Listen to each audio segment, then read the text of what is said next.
Buenos días a todos y todas.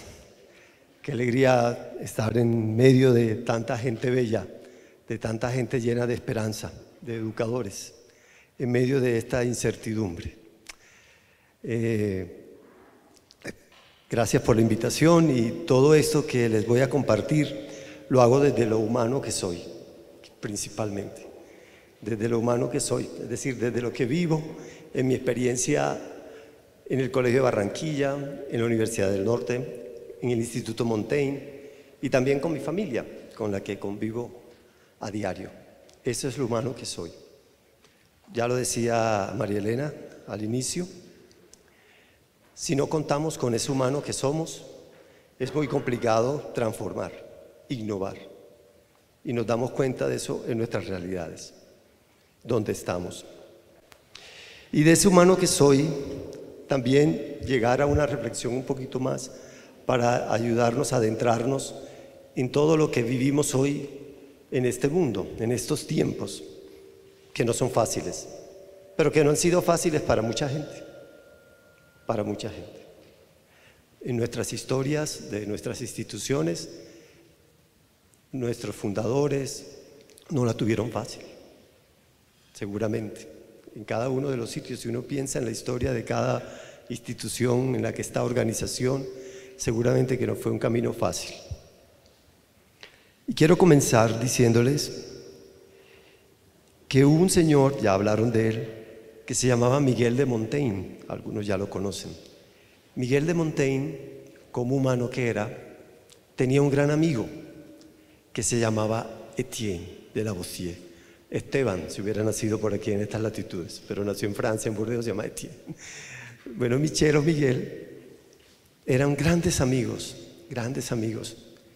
siglo XVII, XVI, y le dio la peste a Etienne. Y él quería ir a morir a su casa.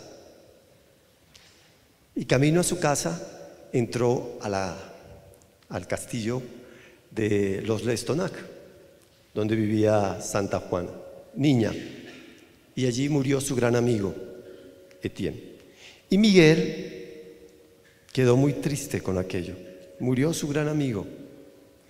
Y lo que le regaló su gran amigo fue la biblioteca.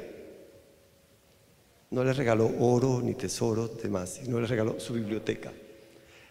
Pónganse en aquel tiempo, recién inventada la imprenta. Había muy pocos libros. Y este señor ya tenía 1000. Es decir, era un intelectual. Más de 1000 libros ya había coleccionado.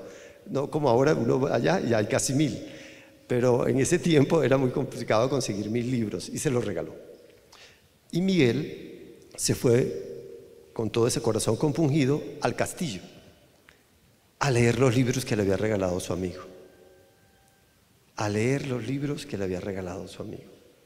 Y había libros de todo, de filosofía, libros de gramática, de lógica, de teología.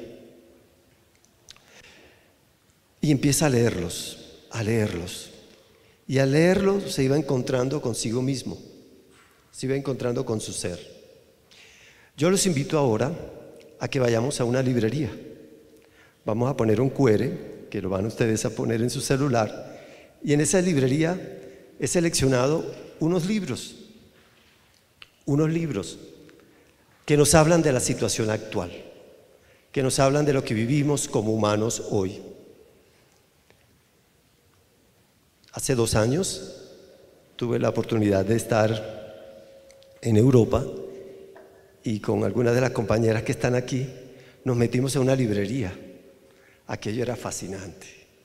La Casa del Libro, o en Burdeos la librería de Molat, una de las librerías más importantes de Europa.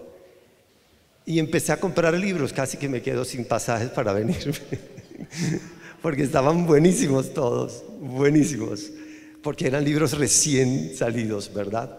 Bueno, esos son esos libros, algunos de los que vi ese día allí, y hoy se los quiero compartir. ¿Han podido entrar? Sí, muy bien. Visítenlos, miren esos títulos, miren de qué hablan, qué les llama la atención. Quédense en alguno de los que de pronto diga, ay, esto no lo había escuchado, ay, este es mi caballito de batalla, esto es lo que fluye en mí. Mírenlo, si no tienen ahí como con su compañero o con su compañera, miren ese libro. Hay varios.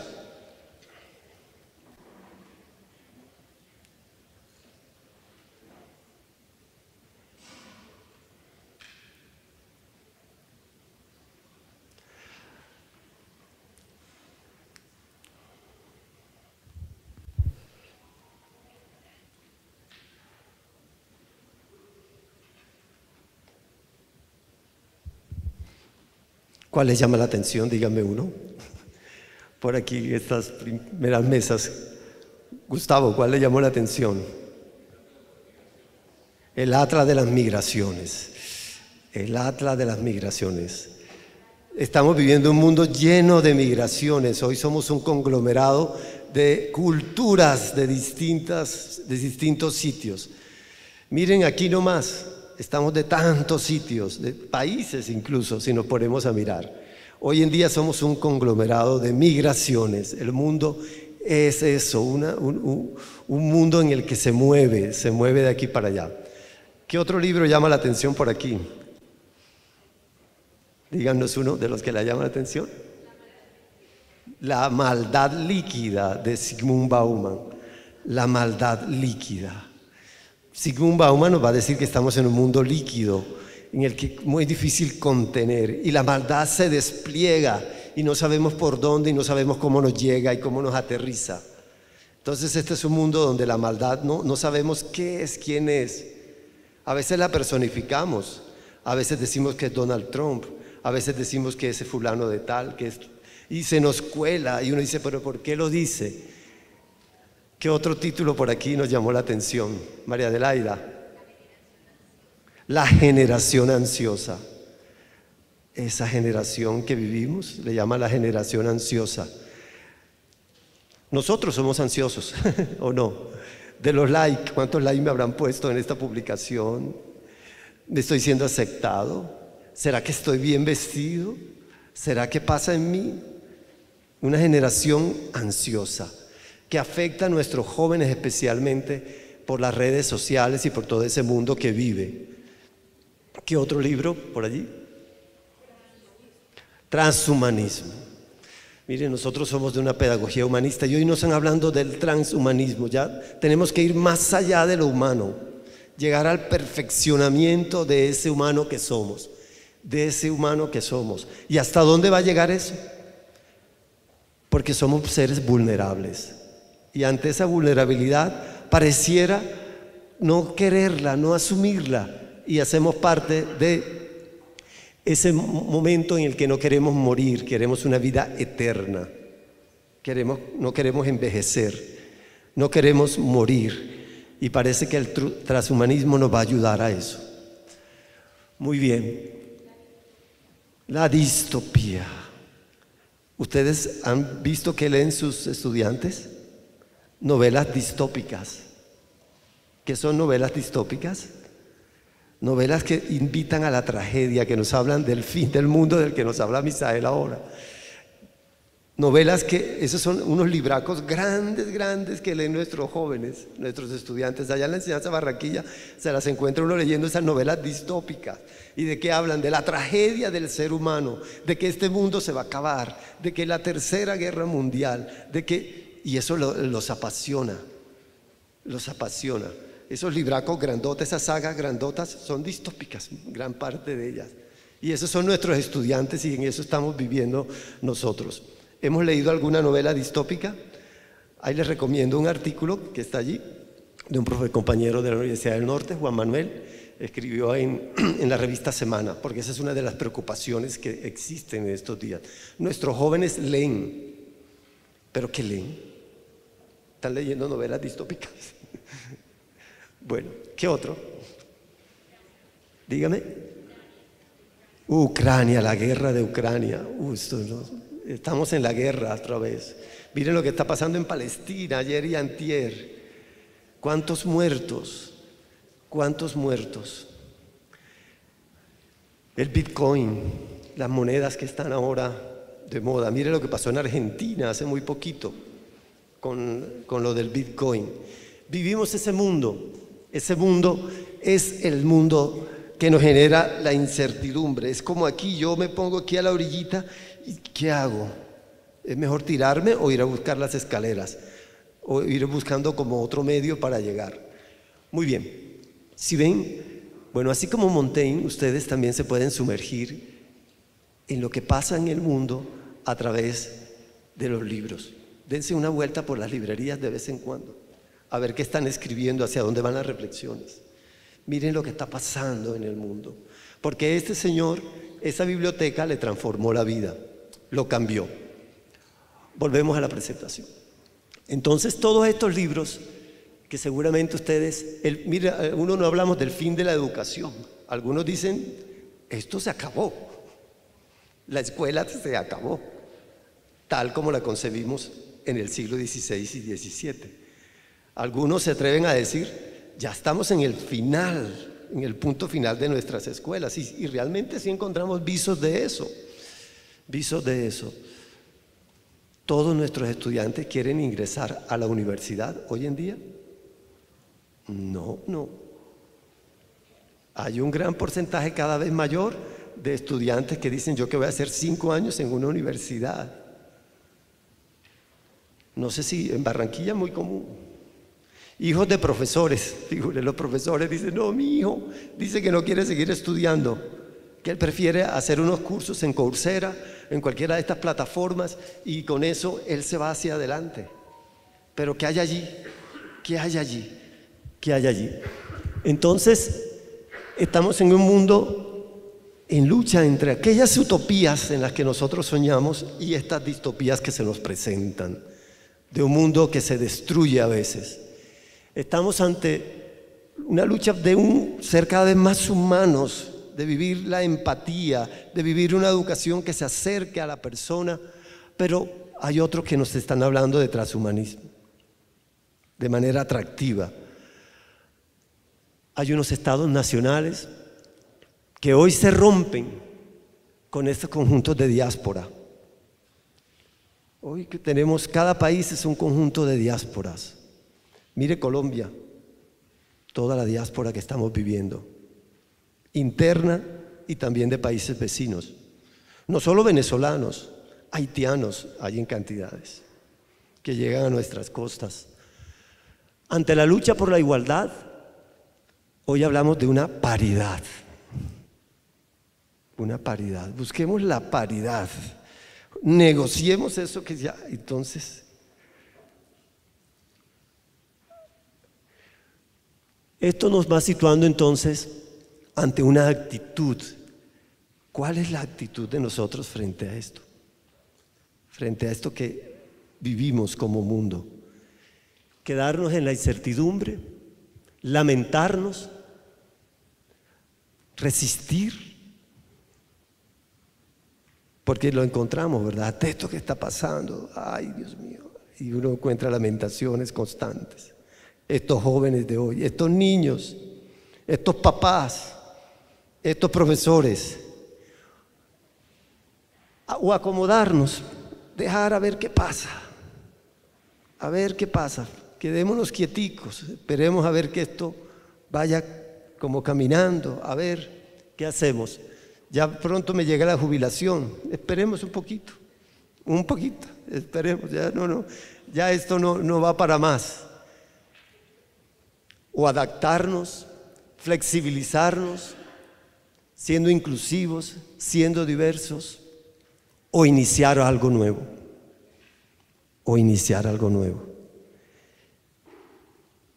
Bueno, eso sí sería la innovación, lo que nos decía ahora Misael. Desde dentro provocar algo nuevo. Desde dentro provocar algo nuevo. ¿Y qué es eso nuevo? Bueno, si tuviéramos la respuesta no estuviéramos aquí, pero queremos escucharnos un poco. De eso se trata este congreso, de escucharnos, a ver hacia dónde, hacia eso nuevo, desde dentro, desde lo que busca la educación, transformarnos. Lo claro es que necesitamos formarnos, necesitamos estudiarnos como seres humanos. Formarnos permanentemente. No nos debe cansar. este tipo de eventos, estos diplomados, estas especializaciones. Formarnos. Lo del trabajo en equipo. Qué bueno que sigamos adelante en todas estas organizaciones, pero también en red. Ya lo decía Beatriz, podemos encerrarnos cada uno en nuestro mundo, en nuestro colegio, en nuestra crisis, en nuestras incertidumbres y no salir al otro y no escucharnos. De eso se trata. Miren cómo están dispuestas las mesas. Me ha encantado cómo están dispuestas las mesas porque nos permite escucharnos, mirarnos allí a la cara, generar alternativas, transformarnos. Porque la educación es el motor. Eso ya lo sabemos, pero a veces no nos convence del todo.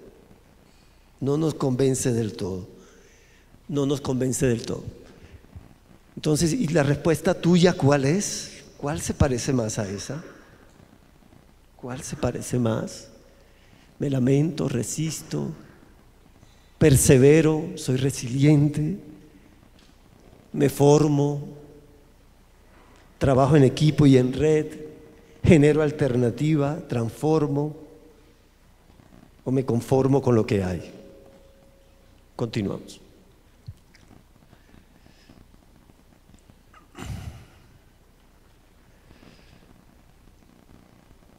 Muy bien, pero para lograr eso tenemos que conocernos, ir a ese ser humano que somos, hasta dónde llego, cuáles son mis miedos a veces para transformar, para trabajar con otros, cuáles son mis miedos, mis temores, mis barreras, porque en últimas está en juego mi identidad. La medida en que nosotros como identidad trabajemos, luchemos por ser eso que queremos ser, maestros con una vocación, que venimos de una familia, que tenemos una profesión, que reconocemos nuestras capacidades, que reconocemos nuestra vulnerabilidad, nuestras potencialidades, que vamos hacia el otro, hacia la escucha del otro, podemos caminar en una actitud esperanzadora. Entonces la esperanza va a ser esa fuerza que nos va a invitar a caminar ante la incertidumbre. La incertidumbre entonces tiene un antídoto que nos lleva a transformar y es la esperanza.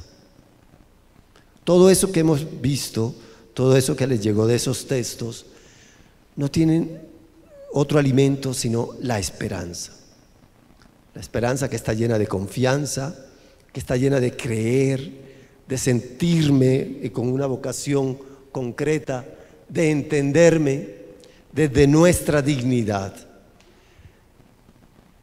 Pero resulta que toda esta identidad está en cambio, está en transformación, es líquida, como diría Bauman, es líquida. No somos los mismos de hace 10 años, ¿o sí? ¿Nuestras familias son las mismas de hace 15 años? No. ¿Nuestras escuelas? Quizás. Nuestras escuelas quizás. Muchas veces es lo mismo que hacemos todos los años. Y uno se da cuenta, pero si mi vida ha cambiado, mi familia ha cambiado. Mis amigos han cambiado y donde trabajo igual, no puede ser. Porque si somos cambiantes, líquidos, fluidos, en cierta medida la educación también tiene que ser esa, fluida, diversa, cambiante, transformante, para que sea transformadora, para que transforme seres humanos. ¿Desde dónde? Ahora les voy a invitar a otra visita.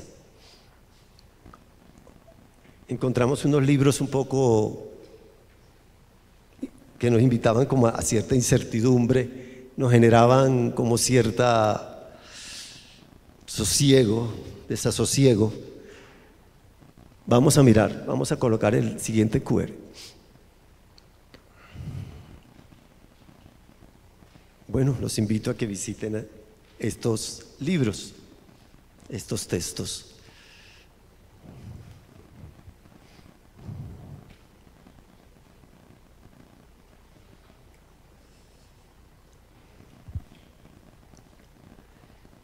Quizás son autores conocidos para algunos.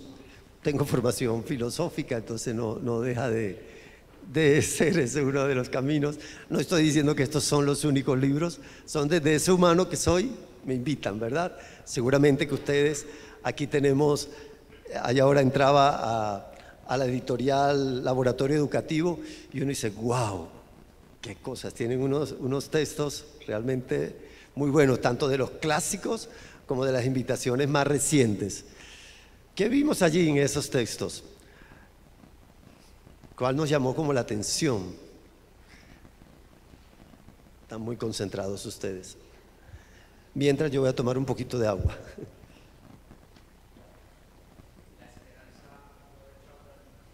La esperanza no defrauda nunca. Y ahora hay uno nuevo, ¿verdad? Un nuevo libro que se llama Esperanza, que es una biografía de él. Miren, esto genera esperanza, ¿no? El Papa Francisco genera mucha esperanza, creyentes o no creyentes.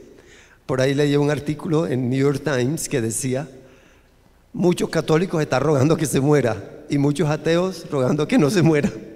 Es decir, es más apreciado en el mundo abierto, no creyente, que a veces, muchas veces en el mundo nuestro, porque no lo entendemos, ¿verdad? Y las encíclicas, es que las encíclicas son una invitación a la esperanza, ¿no? A construir la casa común, a la fraternidad, a la sinodalidad, con todo lo que acaba de pasar. Eso es una esperanza ante esa incertidumbre. Un señor de 80 y qué años, 88 años, invitándonos a la esperanza cuando debiera estar diciendo, ay no, ya esto ya para qué, ya hice lo que tenía que hacer. No está derrotado, porque seguramente está lleno de esa esperanza. ¿Qué otro texto nos llama la atención por ahí? Necesitamos de las humanidades y del arte. Qué bien. Nussbaum, una mujer norteamericana que nos invita en sus libros, escribe muchísimo. Ustedes van a cualquier librería y tiene textos. En medio de todo lo que está pasando en Estados Unidos, ella es una voz profética. Porque sabemos que nuestras universidades y nuestros centros educativos se están llenando de materias ajenas a lo humano, materias que sirvan en últimas, para el dinero, para el Dios dinero. ¿Esto de qué me sirve, profesor? Me preguntan a veces en las clases de filosofía de la educación. Profesor, ¿la ética para qué? Si lo que importa ahora es el dinero. Y eso viene desde dentro, desde eso como vernos que nos acaban de hacer los chicos, de entregarnos el corazón desde esa canción, desde creer en que lo que hacemos desde las humanidades transformamos. No dejarnos arrinconar, porque a veces nos da miedo, nos dejamos arrinconar y le damos como la razón. Sí, sigan con sus programas de tal y uno dice, ¿y esto hacia dónde está llevando? ¿Qué clase de ser humano está invitando? Pues las humanidades nos ayudan a eso, a construirnos desde dentro, a generar alternativas, a generar nuevos horizontes desde la esperanza, a innovar, a quitar un poco a ese miedo a transformarnos. ¿Qué otro?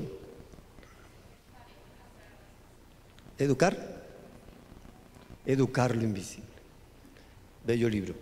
Educar lo invisible. Eso es complicado, ¿o no? Es que ustedes cuando le llevan un chico o una chica problemática allá a su clase, si eres director de grupo, si eres coordinador, si eres rector, y uno dice, es que estás mirando lo visible, su inquietud, su necedad, su hiperactivismo, su grosería, y no estás mirando lo invisible, lo que hay detrás de todo eso, detrás de todo ese niño, de todo lo emocional, todos los sentimientos, todo lo que transforma. La espiritualidad tan profunda que nosotros debemos enseñar desde nuestro testimonio y desde nuestro ejemplo. ¿Algún otro? Nada es más asombroso que el ser humano. Esa es una bella historia de la ética que es recién salida. Ustedes son unos seres asombrosos, ¿o no? Ustedes no miran a sus hijos y a sus estudiantes, son asombrosos, son una maravilla. Denles un poquito de cuerda y ellos vuelan. Ahora nosotros, ¿por qué no volamos en ese ser asombroso que hace? Bueno, este señor en ese libro nos dice, el ser humano siempre lucha contra esa incertidumbre, pero siempre encuentra refugio en sí mismo, dentro de sí mismo, en el autoconocimiento, en la búsqueda interior que lo lleva a unos caminos nuevos, que le permite salir de las incertidumbres. Tiene una portada bastante complicada, compleja, pero bueno, atrévanse un poquito de este Volker Sperling. ¿Algún otro? El espíritu de la esperanza, Björn. En estos días Petro hablaba de él, ¿no? En esos reality shows que están haciendo, Björn, que le habían recomendado y no supo decirlo, cómo se escribía. Bueno, este es un señor que nos habla desde la óptica de la esperanza, no cree ni en los rejos de las campanas. Es decir, no está situado desde una óptica de fe que quizás nosotros estamos. Y él nos habla, ante todo esto no nos queda sino la esperanza. En creer y confiar que lo que yo hago, tú haces, está transformando a otros seres humanos. Y en ese niño depositamos la esperanza de un mundo mejor, En ese niño que es bien casposo, como dicen aquí, de ese niño que quizás me inquieta, ahí me la estoy jugando la esperanza en todo lo que caminamos. Bueno, también quiero decir, no han dicho sin ánimo de lucro, porque eso siempre es de las artes, ¿verdad? Bueno, ¿había otro? ¿Algún otro? Contra la perfección, figúrese, contra la perfección. Ese libro, es que nosotros estéticamente queremos ser impecables, ¿verdad? Este mundo está buscando estéticamente ser impecables y sufrimos por eso. Queremos ser perfectos y resulta que no, que somos vulnerables. Somos vulnerables. Es decir, mostremos también esa otra cara que en nosotros está, no para bajar nuestra autoestima, sino al contrario, para construir desde allí, desde la vulnerabilidad. Y esa vulnerabilidad se construye cuando yo me acerco al otro, cuando yo me acerco al rostro del otro, cuando yo veo que el otro, cuando me conversa y me dice, está siendo como yo, vulnerable. Y al interpelarme a mí vulnerable, transformo mi vida y transformo a ese otro, porque no lo juzgo, sino que simplemente camino con él. Bueno, dejemos los libros por ahora, pero nos han sumergido como en un clima de esperanza, ¿o no? En un clima de esperanza, un clima ante esta incertidumbre. Todo lo que hay en las librerías hay una cantidad y uno desesperanzado y dice, ¿por qué otros tratan de enrostrarnos que ese es el camino? Y uno como mirando hacia otro lado. Quizás los miedos, quizás nuestras propias experiencias internas. Volvemos a la presentación. Gracias. Entonces, ¿cómo ven? La biblioteca transforma. El libro transforma.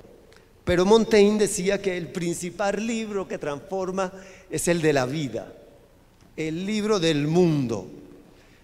Ese es el principal libro que transforma. El libro del mundo.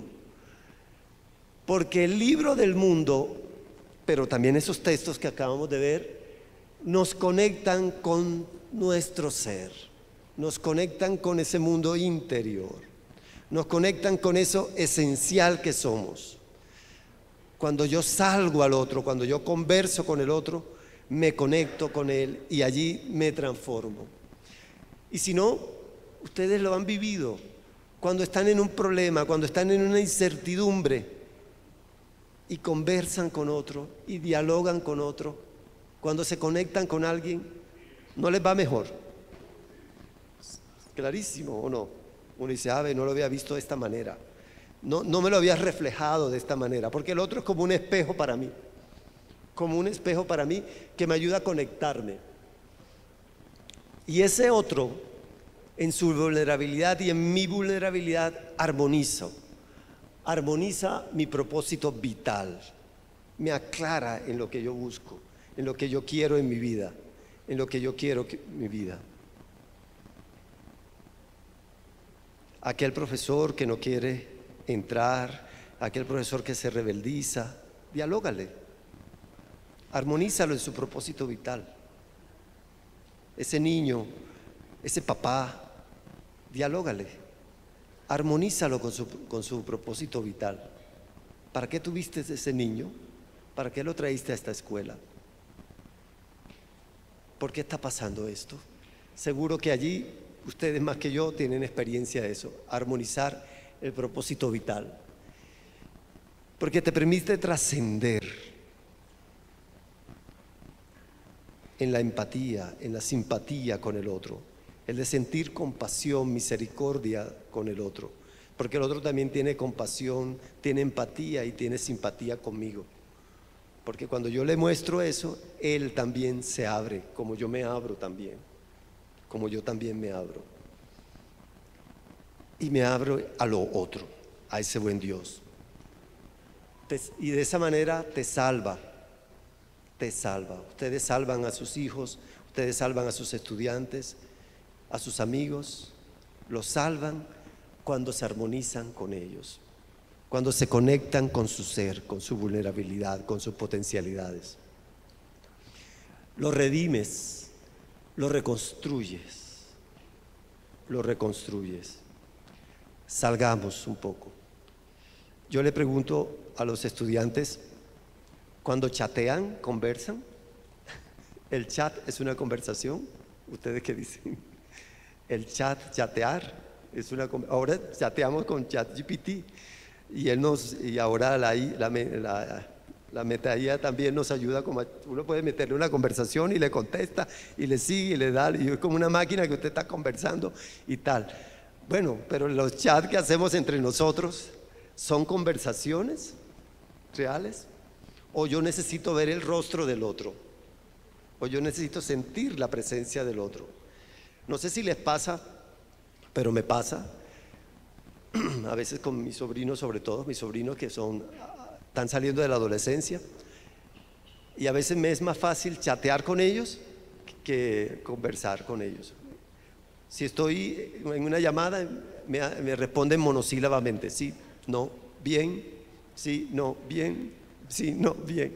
¿Qué hago yo? Vamos a soltar la llamada y vamos a ponernos a chatear. Y en el chat se despliegan. ¿Qué será lo que pasa allí en su mente, en su proceso? Para mí no es así, pero para ellos sí. Para ellos sí. No sé si han hecho la prueba con alguno de sus sobrinos, que chateen con ellos para que se despliegan y le cuentan todo. En cambio, hágale una llamadita o invítale a un helado, y eso es lo más aburrido que uno puede tener. Sí, no, tal. Ellos no se cierran en ese sentido, porque el rostro del otro me da esperanza, ¿cierto? Eso creemos nosotros, educadores. El rostro del otro me da esperanza. Sus rostros me dan esperanza, porque estar aquí y saber que ustedes vinieron a apostarle, a buscar, eso da esperanza, ¿cierto? Como camino, que de Pasto, que de Ibagué, que de Cartagena, que de Barranquilla, que de Medellín. Porque allí encuentro su ser, encuentro su vulnerabilidad, pero también su potencialidad. Quiero terminar. Sí, porque ya se fue el tiempo. Que entonces con la innovación es un fin. El fin de la educación es innovar. Esa pregunta la vamos a responder. No la voy a responder. A veces es un fin. Porque muchas veces pareciera que ese es el fin, ¿verdad? El fin, a ver, que es lo que vamos seguramente que las ponencias, tenemos que renegociar la identidad. Tenemos que renegociar la identidad en la que vivimos. ¿O qué tenemos que hacer con la identidad? Ustedes como comunidades, algunas de comunidades religiosas, se nos ha pedido vuelvan a las fuentes, a las raíces, a aquello que los trajo, a la misión fundamental, a ese nicho, a ese pozo, como dice Liliana Franco. Porque allí podemos co-crear, allí podemos co-crear. Juana del Estonac, de la que hablaban al principio y la inspiradora de este colegio y de la Compañía de María, co-creó educar a la mujer. La primera que se atrevió en el mundo católico a crear colegios para las mujeres. Y seguramente que en medio de ustedes vamos a encontrar gente que se ha atrevido a co-crear. ¿Y nosotros hoy? ¿Qué hacemos con ese legado? ¿Qué hacemos con ese legado? ¿Lo seguimos creando creativamente? Entonces, más que nunca hoy necesitamos un liderazgo humanista que transforme. Pero para eso tenemos que ser esos testigos de la esperanza. Tenemos que ser testigos de la esperanza. Yo no puedo transformar algo si ya veo que todo está perdido. Si ya hicimos lo que teníamos que hacer. No se pudo más. Siempre hay un algo más para hacer. Siempre hay un algo más para hacer. Miren esta imagen. Contemplémoslo un minuto, ya varias veces se la he puesto, lo que me ha tocado en algunos otros momentos. ¿Qué pasaje es ese? La samaritana. Y eso sí que es la incertidumbre. ¿Cuántos maridos tuvo la samaritana? 5. Eso sí es vivir en incertidumbre, ¿o no? ¿A quién respondo? En aquel mundo judío complicado que la podían apedrear, que la podían lapidar, es decir, que era mujer y había tenido 5 maridos. Eso sí es vivir en la incertidumbre total. ¿Y quién le dio esperanza? Ese señor que está ahí al lado de ella, que ya ustedes conocen y yo también. ¿Qué le dijo? Ni siquiera la juzgó. Le sacó su esencia. Le dijo, dame de beber agua. Él pidiéndole a una pecadora de 5 maridos, diciéndole, dame de beber. ¿Tendría esperanza en ella? Por supuesto, si no, no le hubiera pedido el agua. ¿Para qué le iba a pedir? Dame de beber. ¿Y qué le dijo la mujer? ¿Cómo me pides tú a mí agua si yo soy mujer? No valgo ante esta sociedad. Además, samaritana, ni siquiera de las del centro, de las allá alejadas, de las perdidas, Bueno, eso es innovar, atreverse a eso, a decirle al niño, al profesor, a mi papá, a mi mamá, dame de beber. ¿Qué le estoy pidiendo yo a ese niño, a ese papá? Dame de beber para poder transformarme contigo, Y como siempre lo he dicho, están en una posición horizontal, ¿verdad? Nadie está por encima de la otra. Jesús no está por encima de nadie. Ambos tienen aureola. Nadie tiene la aureola más grande que el otro. Es decir, es el humano que redime. Esta es una pintura de Juliana Stankova, una búlgara. Tiene una pintura preciosa. La descubrimos en España, ¿verdad? Ahora que estuvimos por allá.